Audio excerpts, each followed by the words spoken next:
السلام عليكم البنات، واش راكم؟ ان شاء الله تكونوا كامل بخير وعلى خير ومتهنين في حياتكم يا ربي. مرحبا بيا عندكم، مرحبا بكم في كويزين ساعة 42 دي زاد. ما زلنا متواصلين مع سلسلة وصفات رمضان، ان شاء الله يدخل علينا بخير وعلى خير ويا ربي. كما راكم تشوفوا اليوم البنات شرمولة على قنيها، كما يقولوا على شرمولة. المهم شرمولة وعليها الكلام يا البنات، كما نقولوا لي ياكل هاي تشرب. انا قصرها برك.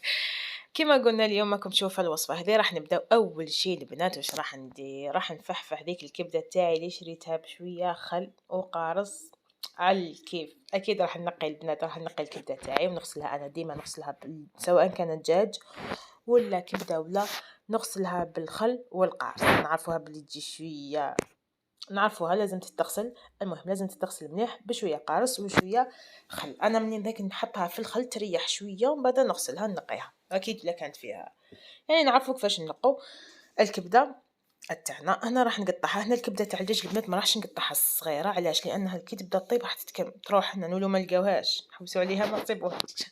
المهم نقسمها مرصوات يكونوا شويه اكبر. اكيد راح ندير المقله تاعي، ندير لها الزيت ونخليها تسخن.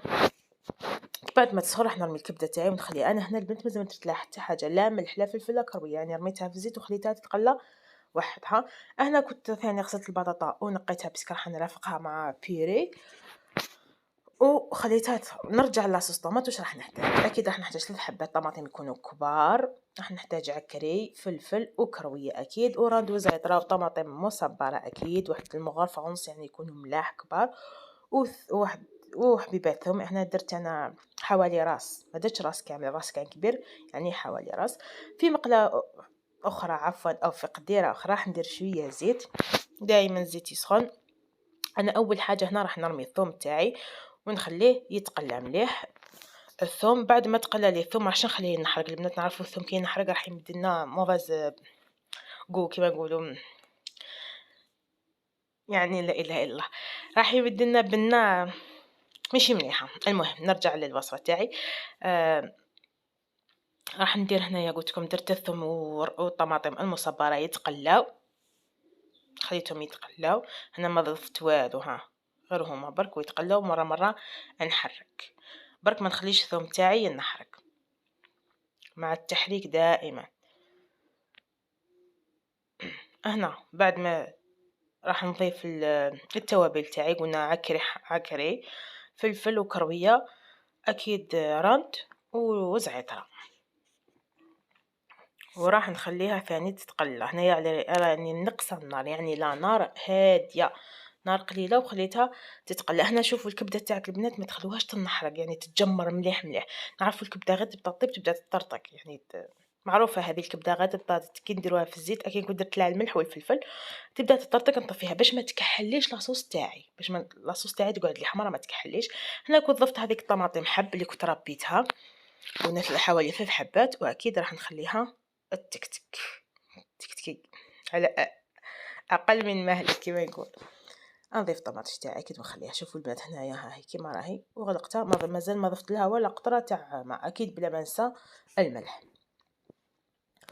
راح نغلقها ونخليها الطيب في ماءها، يعني مازال باش نزيد لها الماء.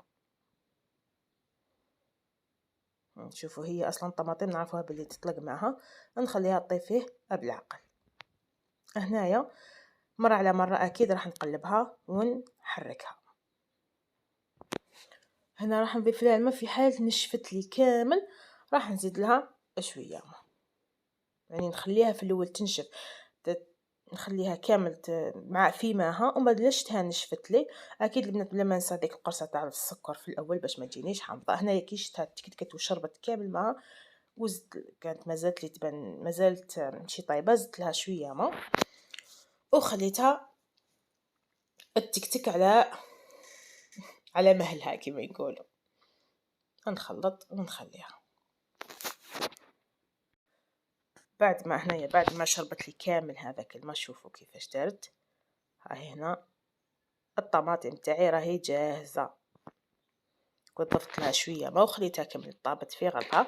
هنا بعد ما طابت لي راح نضيف الكبده تاعي اللي كنت قليتها. قلت لكم ما نخليهاش هي نطيبها صح، ما نخليهاش خضرا، نطيبها لكن ما نخليهاش تتجمر، تقلى مليح. لانها علاش هذيك من بعد تبدل لي اللون تاع لاصوص طوماط تاعي، تبدل تولي كحله ما تقعدش حمراء. مام هنايا نصفيها، ما راحش ندير الزيت تاعها تاع المقله الاولى اللي قليتها فيها، ما راحش نديرها، يعني نصفي وندير غير الكبده برك في لاصوص طوماط تاعي. راح نخلط باش لاصوص طوماط تدي بنت الكبده، والكبده تدي بنت لاصوص طوماط. راح هنايا في هذه المرحله هذه راح نزيد شويه للفرن باش تتقلى لي كما باش تتكتك باش تتجمر. وراح نزيد لها هنا الفرن. شوفوا البنات كيفاش راح تغلي. هنايا كنا البطاطا تاعي كانت طابت، كانت ماما ربي يحفظها راحت تطحنها. احنا هنايا البنات احنا لابيرين نطحنوها بالباتر، يعني ندير لها نصفي البطاطا تاعي عادي. البطاطا عفوا كنت غليتها اكيد بشويه زعتره ورانت، هذه معروفه. صفيتها ودرت لها الزبده، بديت نواسي فيها بالباتر ونضيف. هنايا تجيكم كي لاموس يا البنات، يعني بتجي بطاطا خفيفه خفيفه خفيفه هايله، تجي لاموس تاع البطاطا. هنا شوفوا بعد ما الكبده دات بنت الطماطم والطماطم دات بنت الكبده، راح نطفي عليها وهي جاهزه. شوفوا البنات، شوفوا البطاطا كيفاش تجيني كي لاموس. اكيد هاد الحبيبات البنات تاع الزعتره، حبيبات الكحوله تاع الزعتره، شوفوا كيفاش تجي خفيفه خفيفه خفيفه. واش نقول لكم، ها هي البنات هنايا الكبيده تاعي وجدت. راح ندير لها اكيد الرشه الاسطوريه، رشه المعدنوس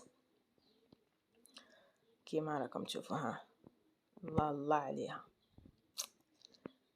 راح نضيف لها المعدنوس. انا شوف هذا اللون، عفوا اللون تاع صوص طماطم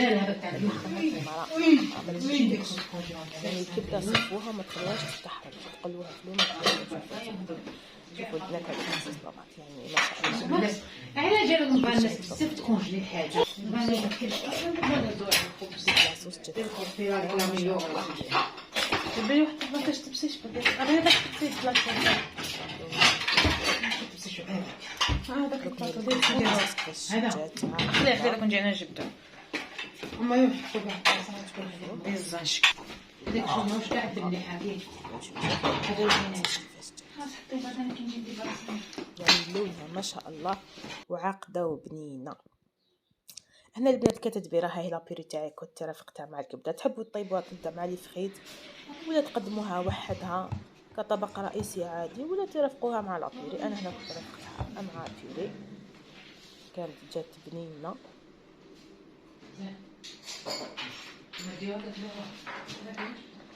ان شاء الله تكون الفكره هذه تعجبكم، ترافقوها مع لابيري. وفي الاخر البنات ما عليا غير نقول لكم تهلاو في روحتكم في فيديو اخر ان شاء الله. واش فيه واش ما فيش العالم ربي. البنات حاجه برك ما تنسوش الجام والبارتاج باش تكبر عائلتنا ولمتنا. سلام.